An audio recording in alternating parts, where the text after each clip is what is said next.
Right, hello everyone. Welcome to the Nothing About Us Without Us, Our Lives in Our Hands webinar event. My name is Becky Meakin. I'm joint chairing the day with Mark Harrison. I'm a disabled person. I'm actually blind, and so today we're going to demonstrate that technology is quite tricky if you can't see what's happening. So please bear with us, and I'm listening to notes to help me remember what I'm introducing and who I'm speaking about next at the same time, so I may be a little bit delayed. I'm actually the general manager of an organisation called Shaping Our Lives. We're a user-led organisation, and our main aim is to ensure that disabled people and other people who use services and their carers are inclusively involved in the development of health and social care services. Mark Harrison, who many of you may know of, is a member of the Reclaiming Our Futures Alliance steering group, which is a voice for deaf and disabled people's organisations in England. Mark was also the chief executive, formerly the chief executive of Equal Lives, which is a disabled people's organisation in East Anglia. He's part of Disabled People Against Cuts and has a wealth of experience. And Mark's going to be doing the bit that I couldn't work out how to do, which is fielding your questions after each speaker. So we'll be seeing Mark shortly. Just a little introduction to this event has been organised and hosted by what the acronym we use is called SWAN, but that actually stands for the Social Work Action Network. They are a radical social work campaign group. Right from the beginning, they have always intended to collaborate with people who use services, and this event today is part of that collaboration and ongoing intention to involve people in the work that they do. They have a broad membership, so it includes people who work in the social care sector, people who use the services, their carers, and people who teach about social work. They're extremely concerned and have been brought together about the changes that are happening in social work particularly, where we're starting to rely on very much a management-led approach to social care rather than listening to the people who use the services and those people who are working at the front line. And that we're allowing the market to take control, and it's becoming a sort of price and competitive-led place. And also the ongoing, I think, poor and negative labelling of service users. That's particularly been a problem during the COVID-19 pandemic, and by the continued slashing of services and cuts to the welfare benefit system. So today, hopefully you all have seen the flyer and know what today's event's about. So we're really looking at the last decade of extremely harsh and cuts to services, ending of the Independent Living Fund, benefit changes that have been disproportionately affecting disabled people. And then the latest rather uncontrollable event that's happened through the COVID-19 virus and how that has impacted disabled people in a really severe way.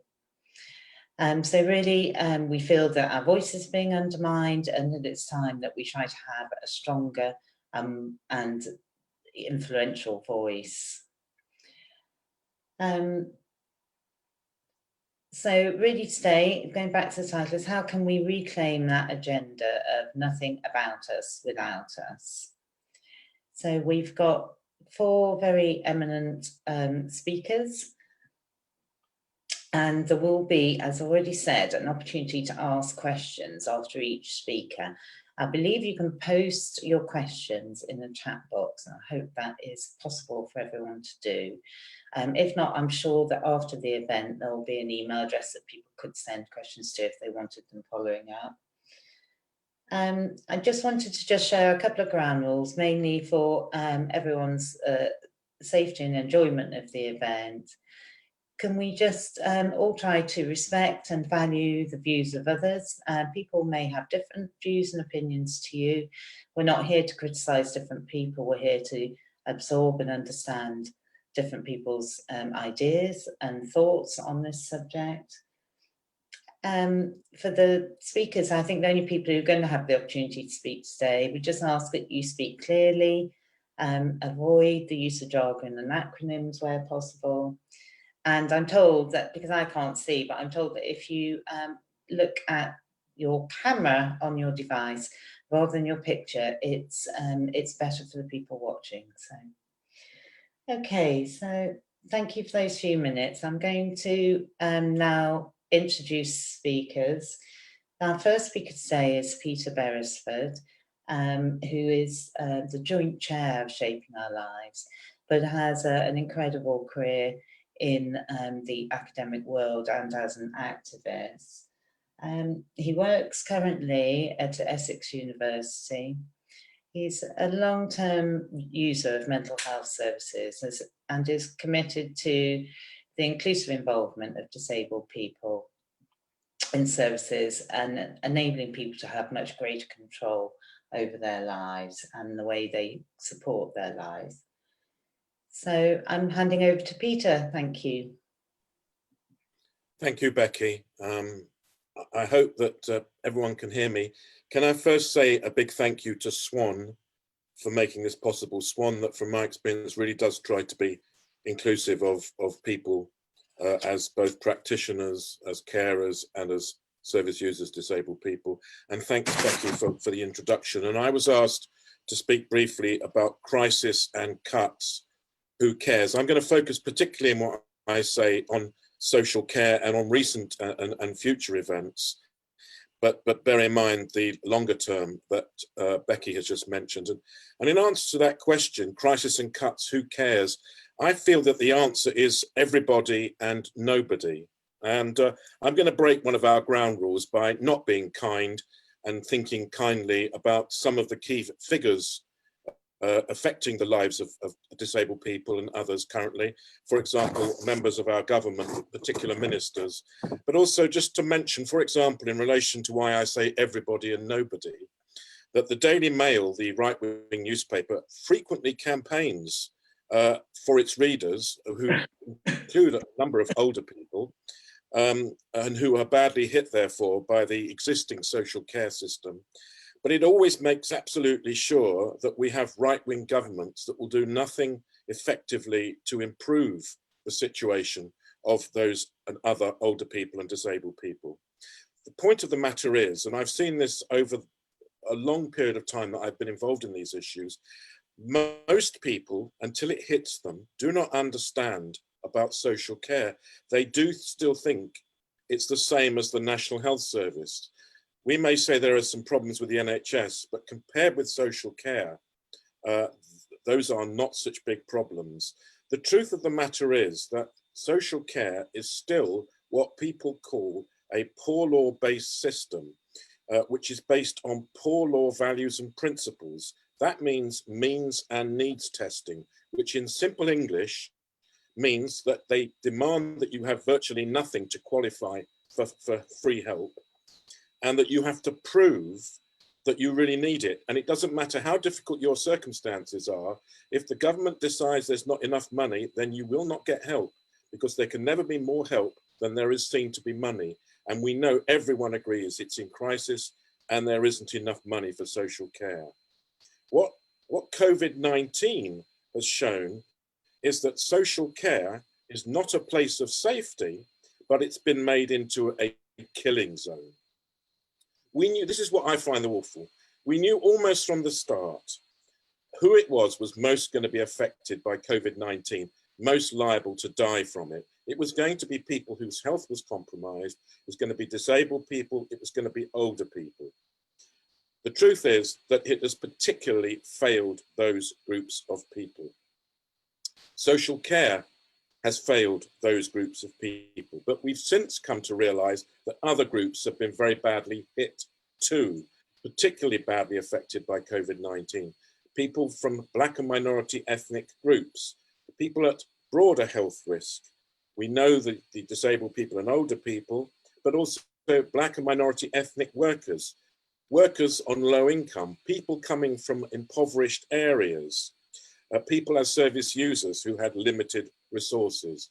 Now, thanks to the efforts of the Disabled People's Movement, we've only now, just this month, the end of June, found out that disabled men are nearly twice as likely to die from COVID-19 as the general population, getting rid of all variables that could make the figures look even worse, and that women, disabled women, are 2.5 times as likely to die. And those, the government's statistics service say are likely to be underestimates. This is appalling, and I want to put this also in the context of welfare reform, which is, fortunately, I'm not living on welfare in these days. I'm so pleased that I don't have to turn to it, but 3 days a week, my partner is working as a welfare rights worker downstairs on the phone to people who are having the most unbelievably dreadful times. She works with people aged 50 and over, having the most dreadful times through a system that is both pernicious and wicked and cruel deliberately, but also hopeless in how it's administered. So that basically people cannot do what they want to do, people stigmatized as cheats and tell the truth, but they have to present themselves in a way that will mean they won't just be discounted by the welfare benefit system, which is unutterably cruel. And the other thing that I think is awful, because we're talking so much about social care and we have been told to clap for the NHS, but the truth of the matter is that what the NHS, and we need to make a distinction between the frontline workers and its management structures, what the NHS actually was doing was supplying the victims for COVID-19 by emptying its beds as a knee-jerk reaction to the pandemic and sending people off who have then, we know, disproportionately died, affected in domiciliary and residential services, and of course also putting workers, disadvantaged workers at much greater risk. So that we know that actually, although the clapping was meant primarily to be for NHS, the disproportionate loss of life in both workers and also service users and disabled people was in social care. We know that these are people who have a right to expect to be protected, and they were still badly failed. And what I find most awful is that the only thing so far this government has done in relation to social care is seriously seek to restrict access to it even further. My feeling is that if this doesn't lead to change in social care, well, what will? This isn't an opportunity in the sense that everyone will be geared up to care in this context and to make sure social care has to be better and welfare services, welfare reform changed. But we must ourselves try and see it as a chance which we can have a leading role in. We have to change the direction of policy travel, and I think that's going to have implications for how we, all of us, committed to equal rights and independent living for disabled people, how we are working and collaborating together. We have to have a clear, straightforward message. I don't mean when I say simple, a stupid simple message, but a direct message, which is agreed and which we can widely sign up to, which has never happened. I mean, we cannot assume any sort of support and trust from the big voluntary organizations or even any political party, apart perhaps from the Greens, who've clearly signaled that the most. But that's what I think we're going to have to do. And it's a big issue because we have to make clear that the National Health Service and social care have to be seen as indivisible. And that means they have to operate according to the same principles of a free service at the point of delivery available for all, achieved through the determined goal of progressive taxation. We have to change the principles of social care.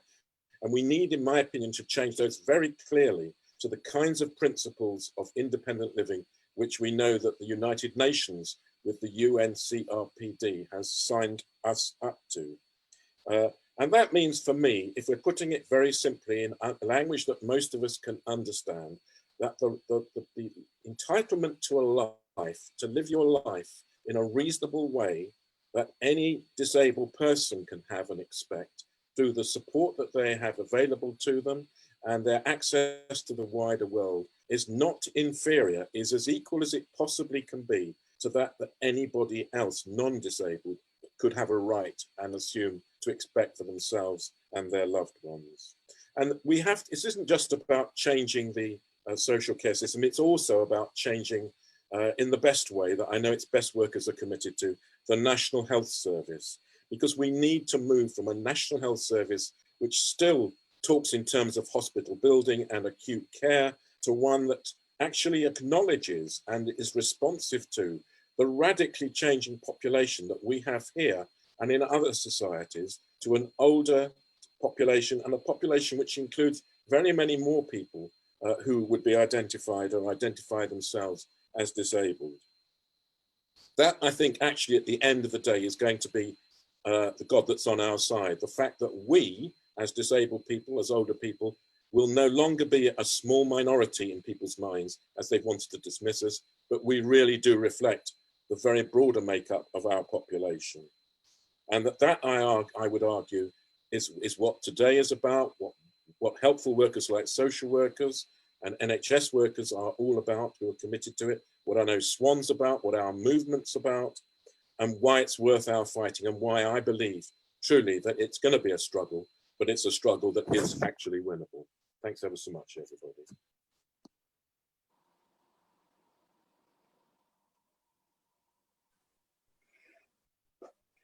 Okay, thank you, Peter. That's really helpful, and that's got us off to a great start. As far as I can see, there are no questions coming in as yet. So can I make an appeal to everybody who's watching on Facebook? Please send your questions in, use the chat, use the posts that you can, and send us questions so that we can have a discussion at the end of each speaker. So I'll hand back now to Becky, who's going to introduce our second speaker.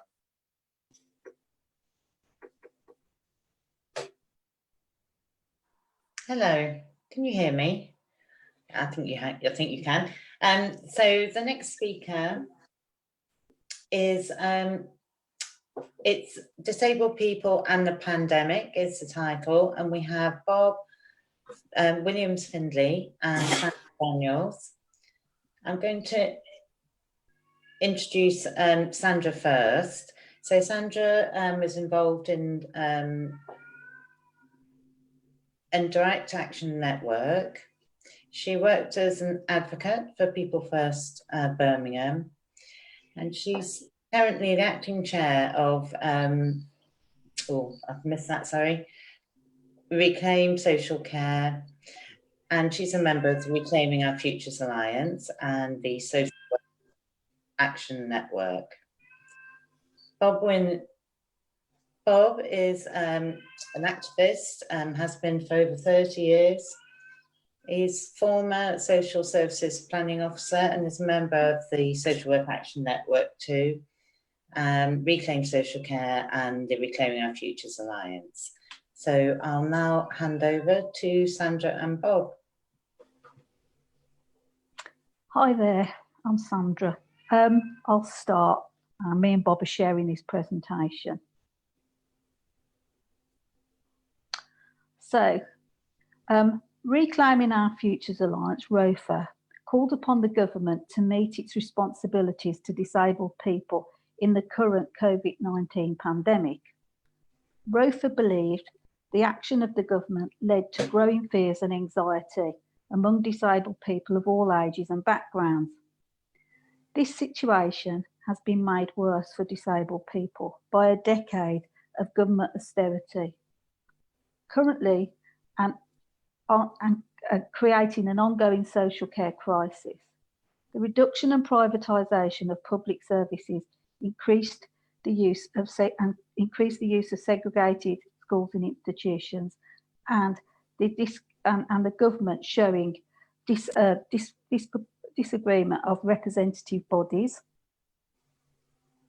Disabled people, as a result of pre-existing medical conditions or the ageing process, are seen as being most at risk during the current pandemic, needed urgent action to safeguard their lives. Community-based support ought to have been a priority in this current situation. ROFA expressed deep concerns about the rhetoric used to suggest that disabled people will have less access to medical treatment and equipment if they fall ill due to or during the pandemic. The government knew from an early stage that every underlying condition and about age were at greater risk. Dominic Cummins, Johnson advisor, has an interest in social Darwinism. NHS England withdrew guidance which said care homes were at risk, and there was a lack of personal protection equipment and testing for care and support workers who work with disabled people of all ages.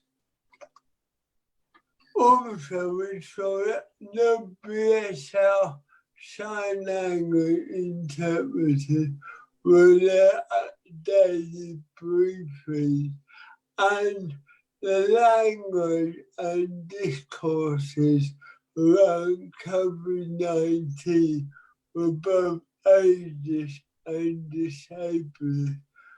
It was never quite clear the difference between at-risk and vulnerable, and who were defining what this term meant.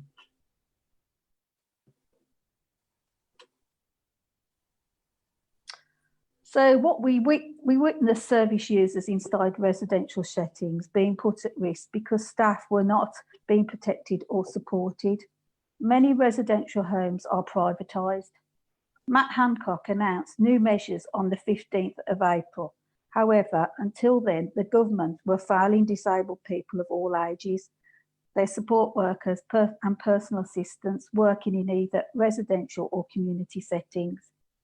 The government eventually acknowledged that support workers who work closely with disabled people are at higher risk of contracting and spreading coronavirus. This is due to the physical contact and the environment they are working and living in, and the added factor of health conditions experienced by certain impairments. So the government introduced the Coronavirus Act 2020. It came into force on the 31st of March this year and granted the government emergency powers to handle the coronavirus pandemic. The guidance stated that local authorities should only apply the easements where it was decided that the workforce is sufficiently depleted or demand on social care increased to an extent that is no longer reasonable or practical for it to comply with the Care Act duties, and that to continue to do so is likely to result in urgent or acute needs not being met, potentially life-risking. The Coronavirus Act 2020 does not affect the safeguarding properties within the Care Act, though. So we're talking about easement, and this includes the suspension of the obligation to conduct an assessment of the needs of adult children and carers, suspension of duties in relation to determining eligibility for care and support, weakening of its duty to meet adult and care need for care and support. So that this is only required where it would otherwise result in a breach of rights under the European Convention of Human Rights. Also suspended was the requirement to prepare or review care and support plan.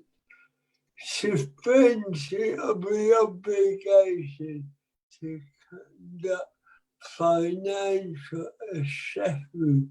However, local authorities will not be able to charge for care without having done an assessment. This charge can be applied retrospectively after the end of the emergency period. What we also see is the suspension of the duty to give effect to an adult preferred place of accommodation.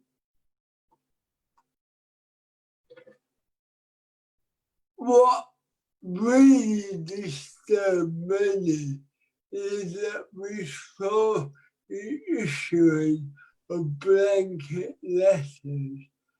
As previously reported, one clinical commissioning group in Brighton and Hove have written to care home for elderly people. It stated that frail elderly people do not respond to the sort of intensive treatment required for lung complications of coronavirus. We may therefore recommend that in the event of coronavirus infection, hospital admission is undesirable. It also told care homes to check they had resuscitation orders on every patient. So that was almost a fait accompli. What we need to question was this about the burdening of the health service or ageism, disablism, and classism in action. Damien Wilson's daughter is disabled, and as he wrote for Russia Today UK, in the UK, DNR paperwork effectively throws the choice back to the patient, urging them to choose to die rather than risk being a burden to the health service.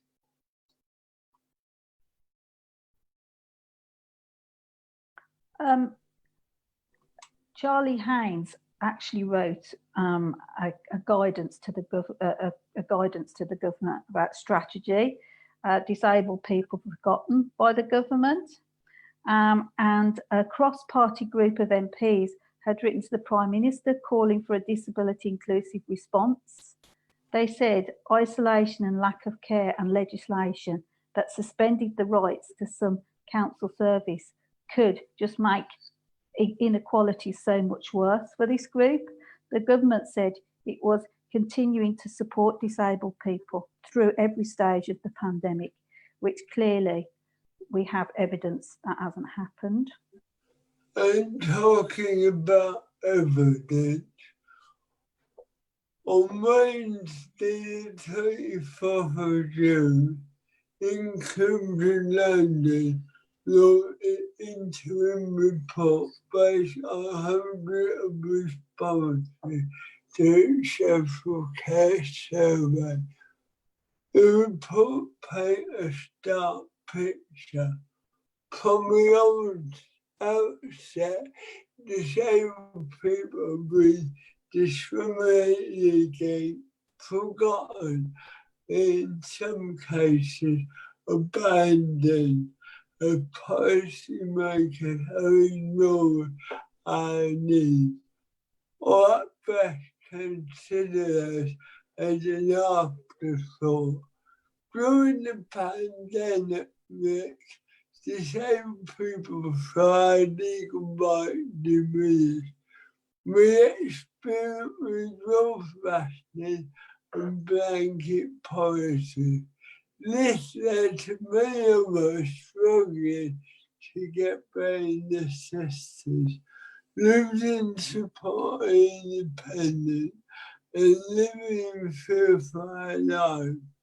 The pandemic has shone a light on long-standing structural inequalities and discrimination that deaf and disabled people experience. The dreadful disparities are reflected in the grim data released by the Office for National Statistics, which said disabled people were about twice as likely to die from COVID-19. Despite this shocking statistic, the plight of disabled people was largely missing from public discourse. Publishing this report gives voice to people who share their experience with us. Below is a web page where you can read this, and you can support this campaign by sharing this report with your network and support us on your social media.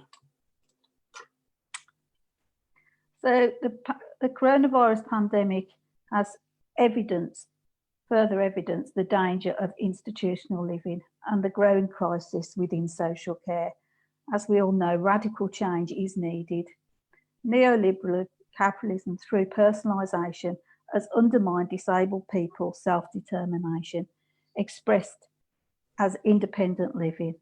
The concept of independent living remains an essential part of disability politics, but it is often misunderstood.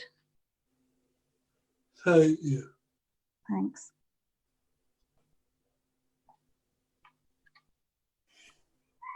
Thank you for that. That's brilliant. We've had some questions in, so I'm going to ask first of all to Peter, and then I'm going to come to Sandra and Bob. So Peter, there's a question from Marie asking, is there any evidence that local authorities are cutting support packages of care to recoup money? And there's another question around, is there any indication of the money lost or clawed back because of COVID-19? I think there were some insights in response to those questions from what we've just heard from Bob and from Sandra. Just to give some insight into what I think is the level of lack of support from local authorities, as an example, under COVID-19 conditions, that the worker I referred to before, Susie, one of the people who came her way was someone with benefit issues, but also where there was a situation where there was someone with no support from social services, a woman who was behaving violently to her husband, who was awaiting much delayed surgery on account of COVID-19. And her daughter, who was obviously not able to see her as often as she would want to, was very concerned that the violence would end badly. And when my partner Susie suggested to this person that actually what might be the helpful thing to do would be for her to contact the police, because the police might then apply pressure to social services. Of course, understandably, the person was reluctant to, because they were worried then that their mother would be carted off by the police. The response from the welfare rights worker, who has experience of the local police, was that they would be much more sensitive to that and they would have some understanding of the issues, but this actually might be a way of applying some pressure. But of course, understandably, I don't think the family were prepared to do that. And the result, of course, is likely then to be no intervention from social services. So I don't know how much things have got worse in terms of the response of social services to adults needing support. We know that people in desperate circumstances do not get social work support. We have had this strongly evidenced, for example, by Age UK. So the issue is not about whether they are doing even less. I think the fact of the matter is that their normal is appalling.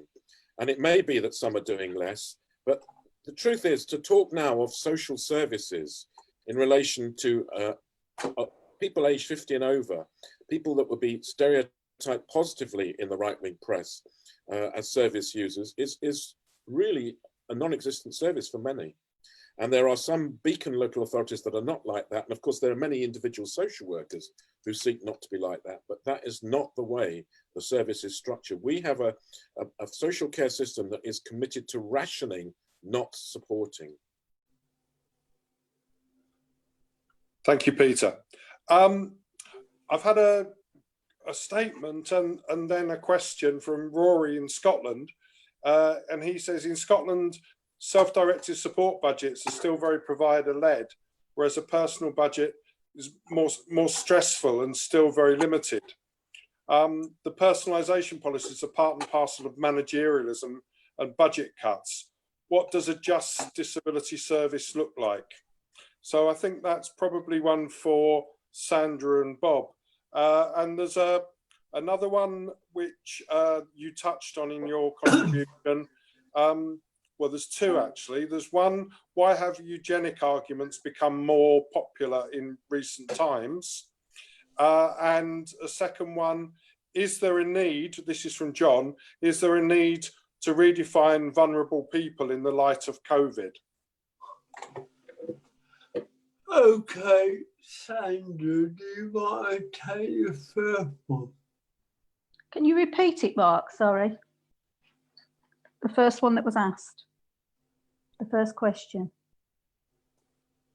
So it's about self-directed support budgets, and that what does personalisation policy look like? What does good look like? What does a just disability service look like in the light of the sort of managerialism and budget cuts that we're seeing? Yeah, I think for a lot of people, it's about assessments. You know, it's getting an assessment and having an assessment that actually looks at you as a whole, your life as a whole. So your lifestyle. Often people are just getting the basic needs met. So, you know, basic needs, foods, obviously, you know, personal care. And that is not something that makes somebody have a life. That's just basic stuff. So I think often, you know, majority of cases, people aren't having any sort of independent living looked at. So their lifestyle, going out, mixing with friends, you know, going to the cinema, and obviously, you know, trying to hold down a job or get any sort of work. So that is something that is not factored into assessments. So of course, for a good life, we need all of those things to happen. And at the moment, that's something that's not happening. As Peter said, you know, it was falling very short before COVID. So in effect, I think it's just made things much, much worse. I have had contact recently with somebody who wants to move out of a family setting, But of course, at the moment, that's just an impossibility, because that involves accessible housing and also having a thorough assessment of what they need by a social worker. And so I think there's massive delays in that happening. And I think some local authorities are still trying to work out how to do that without having sort of one-to-one contact. Obviously, you know, videos and over the internet is being thought about, but it's very slow to happen. Thank you. Thank you. I've had a comment from Marie. She says, Bath and North East Somerset Council have a £50 million black hole from the impact of COVID.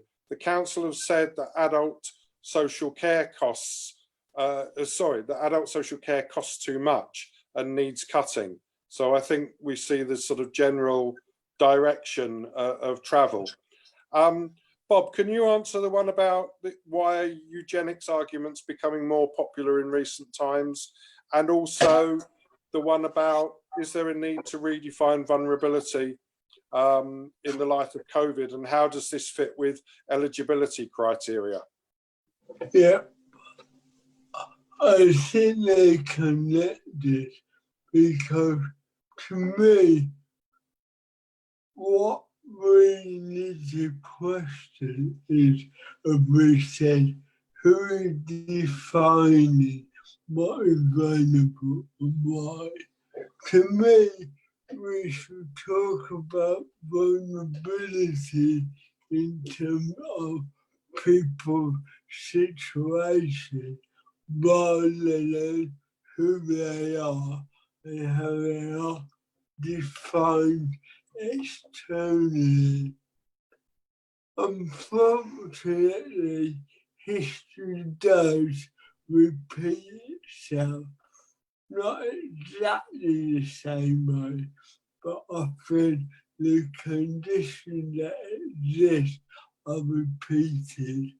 Therefore, if we look back at, for example, after the First World War in the Weimar Republic, a very similar situation happened where, because of acute economic conditions, then everybody pushed towards the survival of the fittest and doing away with people who were considered burdens on society.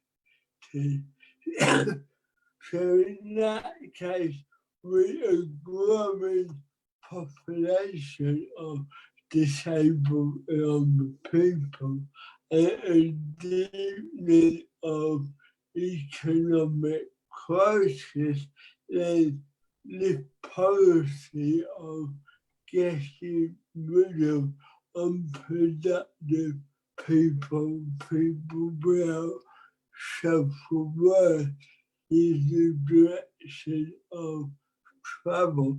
So in my opinion, it's not so much about redefining vulnerable, but actually questioning the conditions that put people in vulnerable situations. And it's also about, as Sandra was saying, looking at people's lifestyle, because one of the problems we're talking about social care, and what Peter said about the poor laws is that it reinforces this idea of dependency, helplessness, being a burden, rather than re-evaluating the value of people's lives. And therefore, when we look at assessment, then I think we need to get away from that poor law assessment process and adopt that independent living approach based on the 12 pillars of independent living that would actually change the landscape of how we see social support. Great. Thank you, Bob. So I'm going to hand back to Becky, but if you can keep the comments and questions coming in, and we'll take more after the next speaker. So over to you, Becky.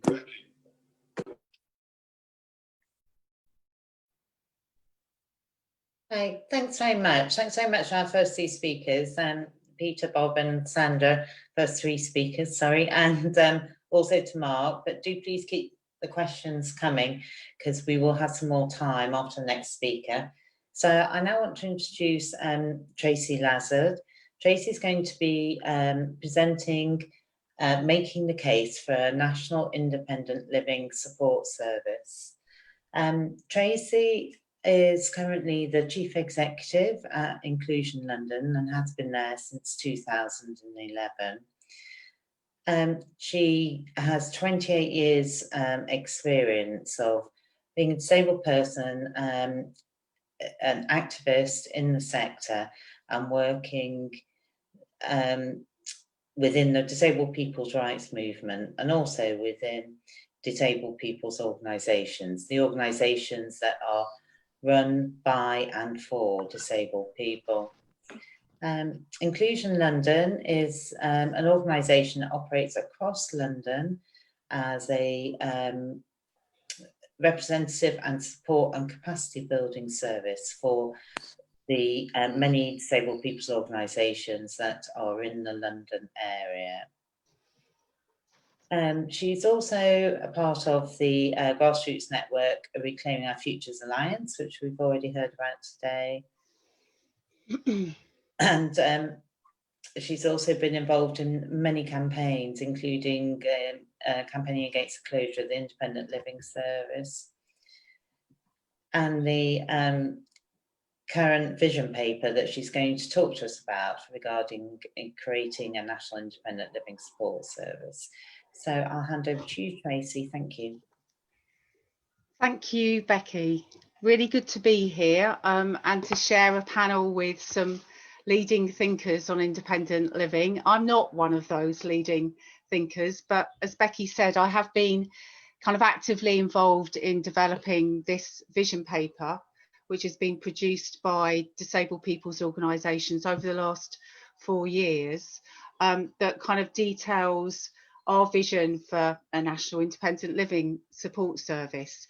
So I've got 12 minutes to make the case for this service. So I'm going to talk and outline key principles and some of the key kind of elements of the service model.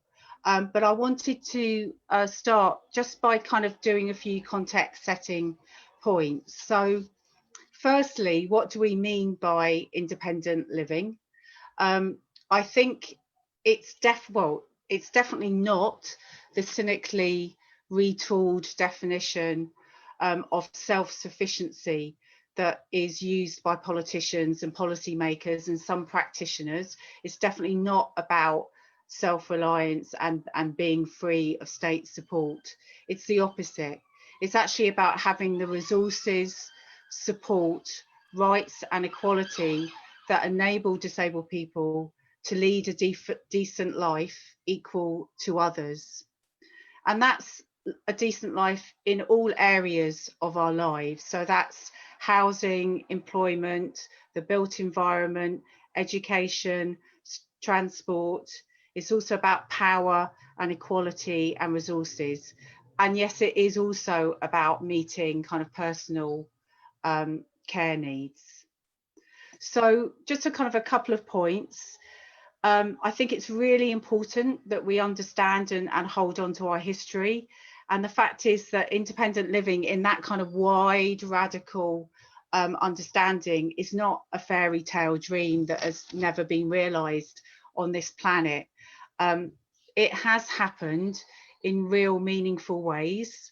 And that's a direct result of the disabled people's rights movement and the kind of theoretical conceptual understanding of independent living and the social model of disability, but also the actual kind of models of independent living and self-directed support that came out of our movement and our organisations. So there are key elements of independent living that were transformative to generations of disabled people. One of the kind of horrors of what we're going through now is that life that we led is becoming increasingly rare, and so it's very fearful for kind of younger generations of disabled people that there is not that support to cite and point to and say, look, you know, we can do this. I think just another point, it's really important that we do communicate our understanding of independent living rather than that kind of consumerist capitalist understanding, but we have to communicate that. And I know that there's a kind of growing ideas about let's not use the term independent living. I don't think that is the answer. I think we have to be clear about what we mean by independent living, and I think we have to absolutely link it to that increasing realization that we're all interdependent. You know, we're facing a climate catastrophe. We're facing the real realities of structural racism, colonialism, and poverty, and we all have to work together. So I think, you know, this is part of a moment to really challenge all those ideas of self-sufficiency and put that kind of self-sufficient Superman in the bin where he belongs. So in terms of kind of NILS, which stands for National Independent Living Support Service, that we feel that it does very much reflect that kind of wider radical understanding of independent living. And it does it sets out quite a detailed vision of kind of what that might look like. And it is holistic, it is rights-based, it does tackle structural inequality, and it could shift resources and power if it was to come into being. So just very briefly, where did NILS come from, our National Independent Living Support kind of vision paper? It came directly out of the work to save the Independent Living Fund, which took a number of years. But through that mobilisation of Independent Living Fund users and ex-users, as well as the wider kind of anti-cuts campaigning, we came together, and it was very clear that as disabled people and a disabled people's rights movement, we had to carve time out to do that political thinking and policy development. And so we held 2 national conferences, ROFA, in 2017 and a roundtable event in 2018 to develop this paper, which I have to say is on the ROFA and Inclusion London website. So what we've attempted to do with this vision paper is really take what we know that's worked. So all of that conceptual thinking from the movement, all of those great self-directed support models, the Independent Living Fund, we've taken all of that and tried to build on that. But we've also really taken time to think about where was our understanding and work appropriated and hollowed out. So we feel it does tackle things like the postcode lottery and the kind of devolution of essential support that enables our human rights to be meaningful. You know, at the moment, we're facing a situation where disabled people's rights are dependent on the political choices of politicians at a local level who are struggling with, do we fill the potholes in the road or fund social care? And that is not a system fit for the 21st century. So we try to tackle some of the real structural kind of problems that we face. So the paper kind of details key principles and the key elements of a service, but it also actually sets out quite a lot of detail about next steps and actions. Some of that is out of date already, or is very much debatable, and some of it is probably contested, but you know, there's a lot in there that we really need to think about. So kind of very briefly, in terms of principles of the service, it absolutely at the heart of it embodies that wide definition of independent living and that Article 19 definition that says independent living is about choice and control over one's life and one's kind of living arrangements. So that Article kind of 19 definition is at the heart of it, as is that social model understanding of disability. Equally importantly, it calls for a universal, enforceable, claimable legal right to independent living enshrined in domestic law, and as I said, enforceable, very important. It is a national support service. So what we mean by that is that there is national funding, not devolved to local authorities, national funding with equal entitlements to access to all citizens in need, but it is delivered locally. And I'll get on to kind of some of the kind of mechanisms for that we're proposing. Equally, really importantly, it is free at the point of need, and that is funding from general progressive taxation. There is no charging, there is no mean testing, and there's none of that dark arts of defining what need is eligible and what need isn't. So in terms of kind of key features of NILS, of our vision for independent living, as I said earlier, it's about building on the combination of the independent living fund model, but also local disabled people self-directed support models. So as I said, it's nationally funded with kind of national entitlements to access funds, but the delivery is local. Vitally, that local delivery needs to be co-produced and designed with disabled people. But we very much have a vision about a kind of collaborative local ecosystem where we have DPOs, disabled people's organisations, at the heart of that local infrastructure, working collaboratively with wider civil society and local public services to deliver the support that disabled people need. When I kind of when we talk about support, we mean that in its widest sense. The service about funding real community infrastructure that we know has been absolutely devastated by cuts, which in turn have been facilitated by that kind of consumerist understanding of direct payments and personal budgets, which was basically, hey, you've got 20 quid in your pocket, so now we can shut the day centre. So it's really critical that there is that well-funded community infrastructure, including at the heart of it, as I said, disabled people's organisations that are doing that self-directed support services, so support around employment, PAs, problem solving, training, but also a Bolshi DPO that is advocating, doing voice work to make sure the local community understands the needs of disabled people and is accessible to us. So it's very much about recentering disabled people at the heart of the service, and that is about self-assessment wherever possible, and it is about removing the eligibility of needs and all of that gatekeeping that flows from that.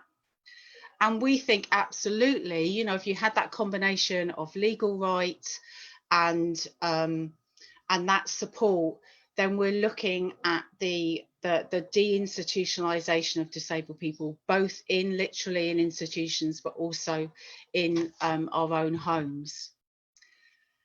I mean, we know that there are real challenges to kind of making this vision happen.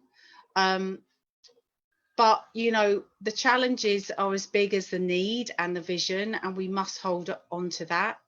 I think resources are absolutely a critical issue. And I know kind of Peter's written really powerfully about this kind of visionless machine of eligibility that kills all kind of transformative attempts at changing social care. And we know that that at the heart is being driven by resource rationing. So we have to tackle that issue. But we personally feel that you tackle that by having a legal right, but we also know that having a legal right doesn't actually guarantee you anything either. You know, we're sitting in a context of the Equality Act and the Care Act that are pretty meaningless to most disabled people in our daily lives. So it's about the power to enforce and claim those rights. We think that the resource question, we just have to keep taking it from the angle that this is about rights and justice, that there is a need for independent living support, and in a civil society we meet this need. So I think we need to be very cautious of kind of staggered approaches that talk about let's evidence and understand the need. I'm not sure the NHS would have been built if they took that kind of incremental approach. Maybe I think we just have to argue this is a justice need and this is a kind of rights need, and we need to fund it. I think really interestingly, as somebody who is kind of horrified by the kind of idea of a crude integration of social care and into the NHS, the NHS does really help us in many ways though. We've got a model that exists that is free at the point of need, that is funded through general taxation, that has that kind of national entitlement. And I know despite growing kind of interference in that kind of right to have your clinical needs met, it still does a pretty good job. So we have got that model there, and we need to have a national independent living service that sits alongside that, is not absorbed into it, but sits alongside it with those same key principles. And I think if we give the public a chance, I think that support for that integration of social care into the NHS is actually a support for those attributes that are also the attributes of an independent living service. I think just to end, I think we have to be really ready to grasp this moment, which is now, this moment, which is around climate and the kind of the transformation of the landscape through the Black Lives Matter movement. We've got a moment to say enough is enough. This is an injustice and we need to tackle this. So I do think it's possible. We do have the means to really use this moment and to argue, to lobby, to campaign, to carry out direct action, to raise awareness about the need for an independent living service, because it is now irrefutable that the current system is broken beyond repair, and we need to harness that understanding and really champion what we think is a real framework for a service for the rest of this century. Thank you. Thank you, Tracy. I think that outlines a very clear vision of a way forward based on the principles of the disability movement, the social model of disability, human rights and independent living. I've had a comment and question from Ricardo. Ricardo's saying that the government has failed disabled people completely. And he's asking, how can we include the disability movement in the current agenda of uprisings? So I think what I'll do now is, if people can indicate which of our four speakers would like to answer the questions as we go. Who wants to pick that one up? Tracy? Yeah, just a couple of key points. I think we need to maintain the kind of mobilisation and politicisation of our movement. I think given all of the oppressive forces that have been bearing down on us in a systematic, structural way, we've done a remarkable job of challenging that and of getting our issues and getting disability equality on the agenda. So we have to keep going with that. We have to keep going with our activism. We have to ensure that our DPOs are funded and supported. We have to make sure that we bring on the next generation of leaders. But I think really importantly, we need to build those alliances, not just with kind of wider anti-austerity movements, but across other marginalised communities. So we need to be working much more actively with Black Lives Matter, for example, because it feels like this could be a moment for all marginalised and discriminated communities. Great, thank you. Rory's comments about the ideology of mainstream social work being about maintaining the status quo and matching needs to budget. And he says there's a lack of creativity within self-directed support packages where basic needs are questioned constantly. And I think that's a theme that came up from the question from Scotland, the statement from Scotland earlier. Also says that the child to adult transition is based on fitting people into little boxes under the guise of independent living. There's a couple of questions around the role of social workers, and then I'll go on to one about the role of SWAN. And this one says social workers are very hard pressed and heavily overmanaged. What actions can social workers take to further their commitment to user involvement, participation and control? Do you want to pick that one up, Peter?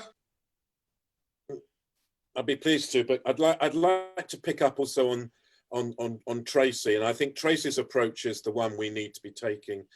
I think these are unprecedentedly terrible times for disabled people and for many other groups, and I think it's in a sort of a way, it's how bad times are that have led to the strength of the oppositional movements from Black Lives Matters, Me Too, and including us, because things are just more terrible, in my opinion, than they've been since, I really feel, since before the Second World War. We're talking about a very long time since things have been so terrible.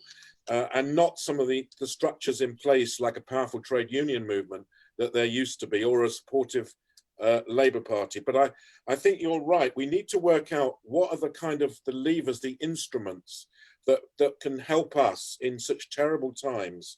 And I believe one of them is the issue of the environment and sustainability.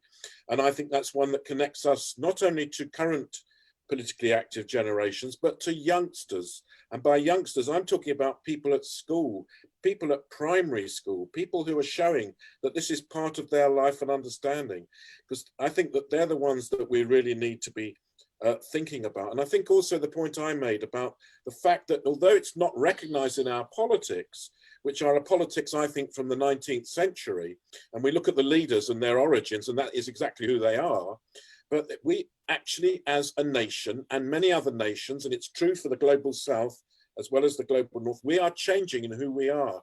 I can see a time coming where people identified as vulnerable or old and disabled will be the vanguard, because we will be the majority of people in the population for all sorts of complex reasons. So I think we need to push that. We cannot be on the back foot.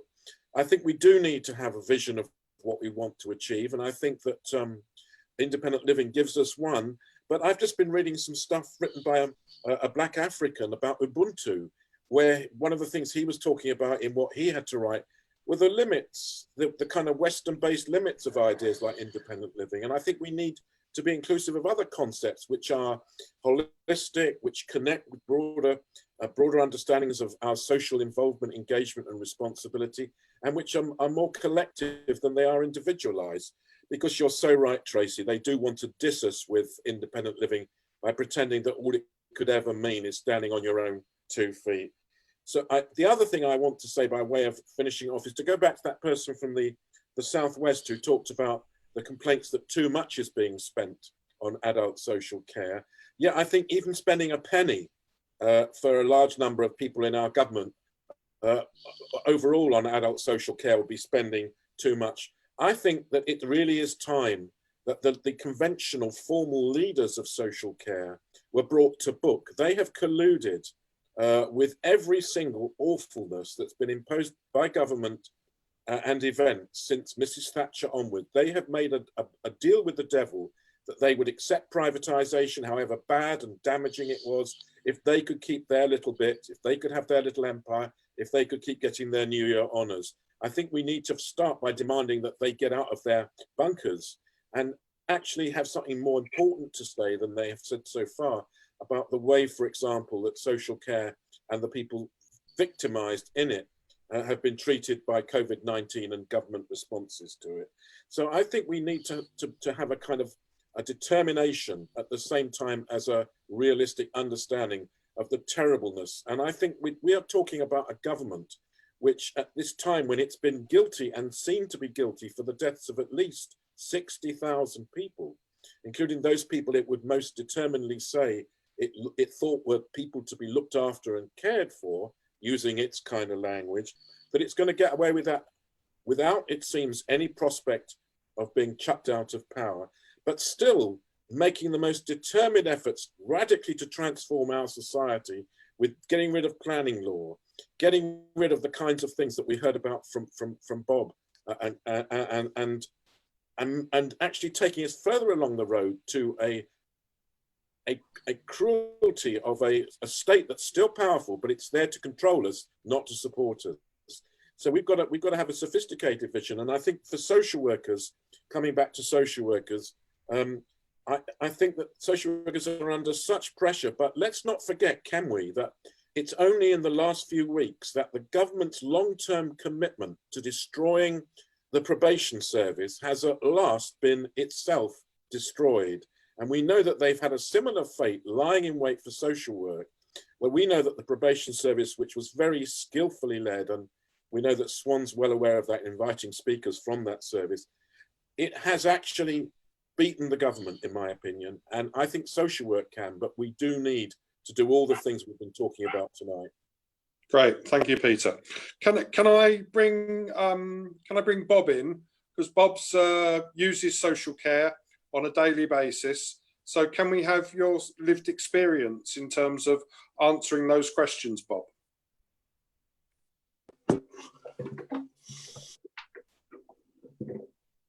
Yes, I mean, I've just stopped using local authority service, but it's been interesting talking to the workers who came to us today to support me, because their view is, when I talk to them about the kind of vision that they've been introduced to by their management of integrating the NHS and social care, that they are horrified by the idea of it, because they recognise that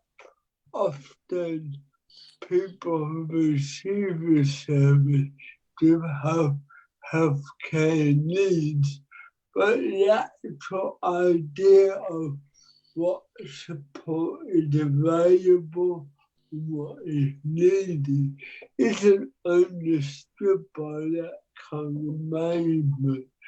So when we talk about a national independent living service, then we are talking about a very different beast to what kind of support I get, because it's very much basic around my needs to eat, drink, look after my body. They do support people going out, but very much from a well-being point of view, rather than a holistic view of lifestyle. that Sandra spoke about. So it's about transforming the way we see support offered and about control, because the previous question was about, how can we make social work more meaningful? How can we change the way we tackle problems?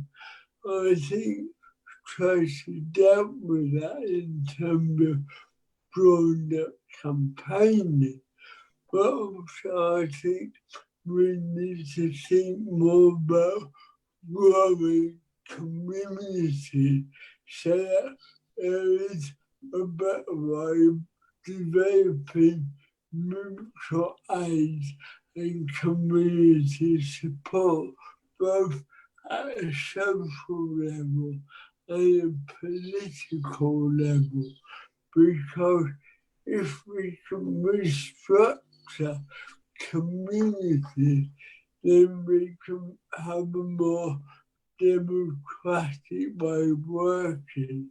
And finally, on the issue of social work, I think we've got to go right back to what the late Professor Mike Oliver said when he developed the social model, because it started off as a training tool for social workers, not an activist tool. And the reason he wrote it was to show social workers that the intervention that they need to be involved in is not assessing people, but assessing their environment and the barriers to their participation. So social work, radical social work, should be questioning the whole idea of assessment and how that is conducted. Could I just kind of add very quickly to what Bob said? I just totally agree, and I think that kind of alliance between radical social workers and disabled people, it has to be forged with that joint understanding about the social model and human rights.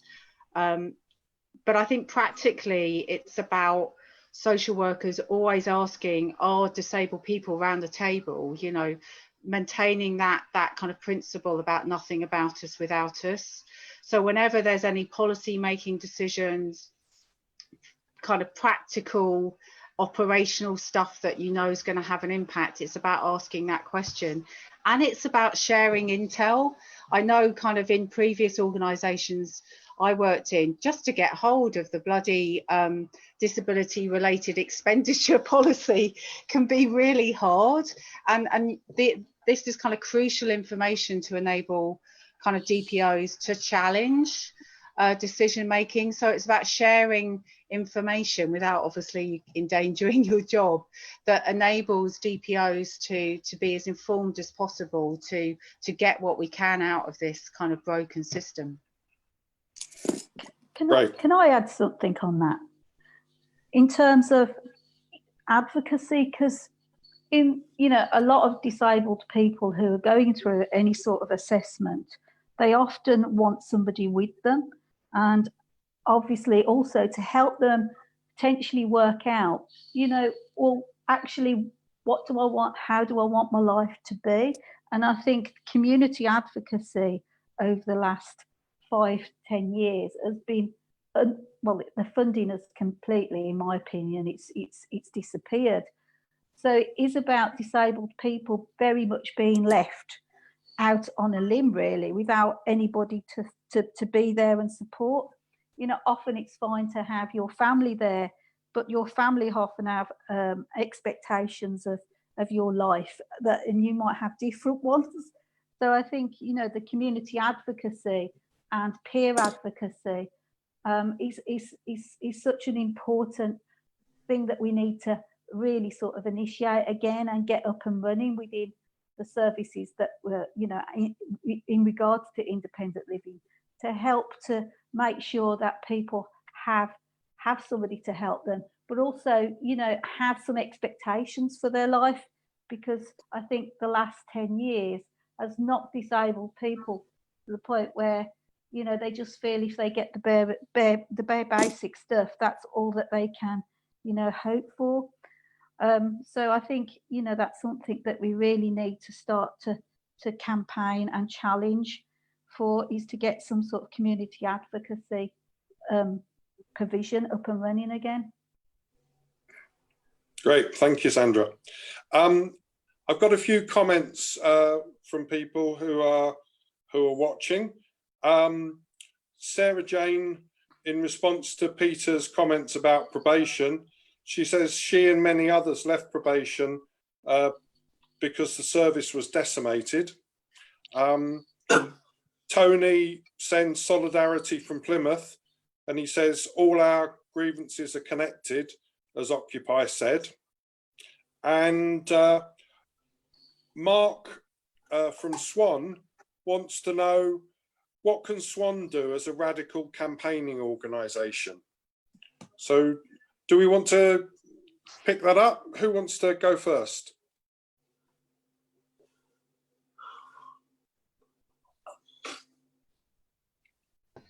Well, it can start by promoting and signing up to Nils.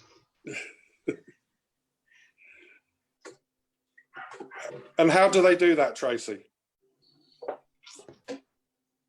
I mean, I guess it's using every tool in the box. So it's having that conversation with your work colleagues over, you know, over a coffee.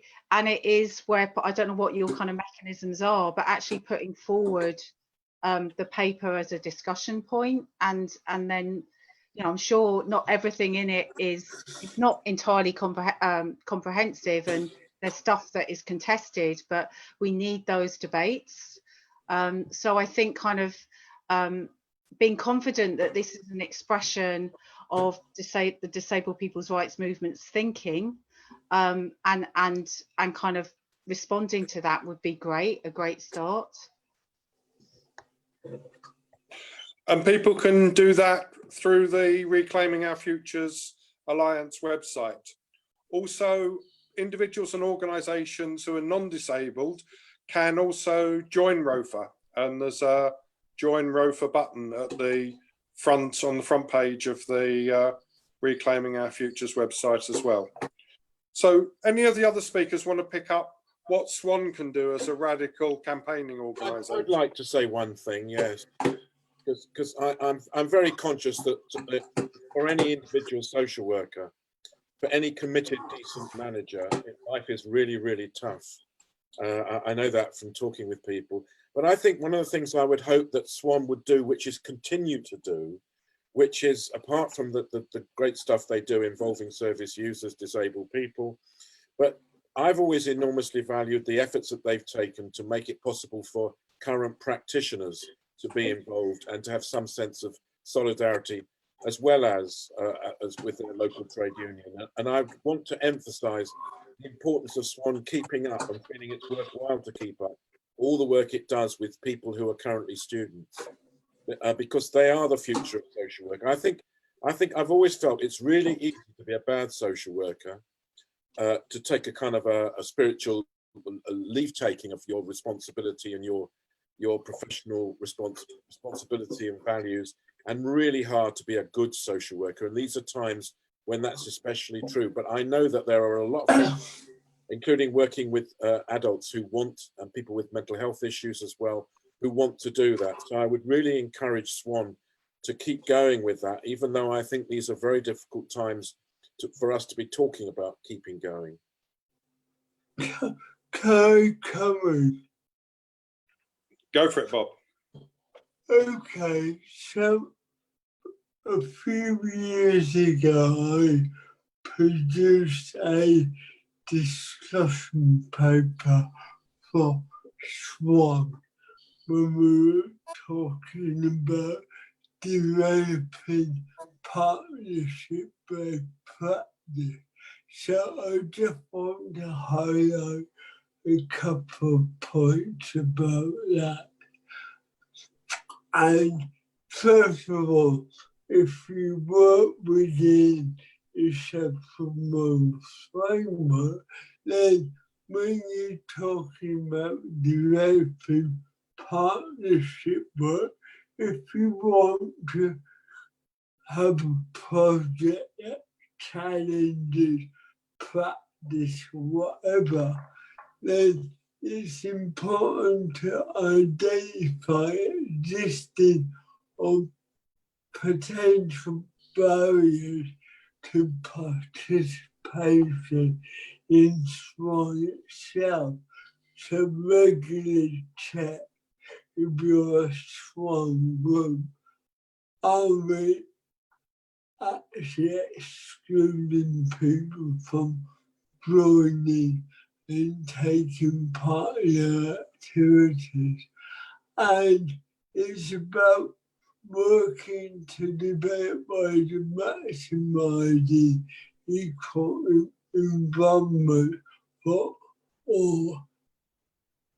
It's about challenging the dangers of decision making being dictated by dominant partner members and not geared to the subordinates of all partner members. So, what I'm getting at is that if you're a seasoned professional or academic in social work, then it's quite easy to intimidate service users. So it's about finding ways of finding the right language to work with. And it's also, our aim on this is acknowledging the complexity involved in seeking to achieve change, because for many disabled people, our oppression is about our exclusion and marginalisation within society. Therefore, as Tracy was saying, unless we can get resources and support, we're actually prevented from actually taking steps to overcome our oppression, because that is based on keeping outside of activity. So we've got to find ways of building community, and SWAN has a vital role to play in helping make that happen. Great, thank you, Bob. I mean, I think for me, this is a first step. I think this this webinar, this event has been a good start. And, you know, disabled people, we can't do this by ourselves. We need allies, just in the same way as other oppressed groups do, like Black Lives Matters and the Me Too movement. So I think it's really important that we develop a strategy together. So on that note, I'd like to hand back to Becky to close the meeting.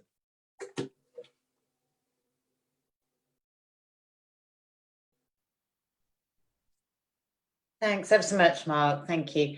You know, I found that extremely interesting, and I hope you all did too. I would just like to add, I think the opportunity that SWAN have given us today, the social work action work, to come together, albeit not in the same room, which I think we would all prefer, but at least we are together sharing our thoughts and ideas and our aspirations, is really important, and the more we can do this, I think, the better, and to have allies who can support us at a time when people have been through some very difficult months, are very tired and worn down, but actually what we really need to do at this moment is grab the opportunity. I think Tracy's right, we're on the cusp of a period of change. The opportunity is there. Unfortunately, we're probably at our lowest ebb. So we need to somehow try to rally our energies and our feelings. So I guess what I should be doing now, rather than talking about today, which has been absolutely brilliant, is just to thank everyone involved. So thank you very much to Peter Beresford, to Bob Williams-Finley and Sandra Daniels, and to Tracy Lazard, who've given us some really, I think, interesting and meaningful presentations. Also to Mark Harrison, who's done a fabulous co-chairing job with me today when I wasn't able to do that aspect of it.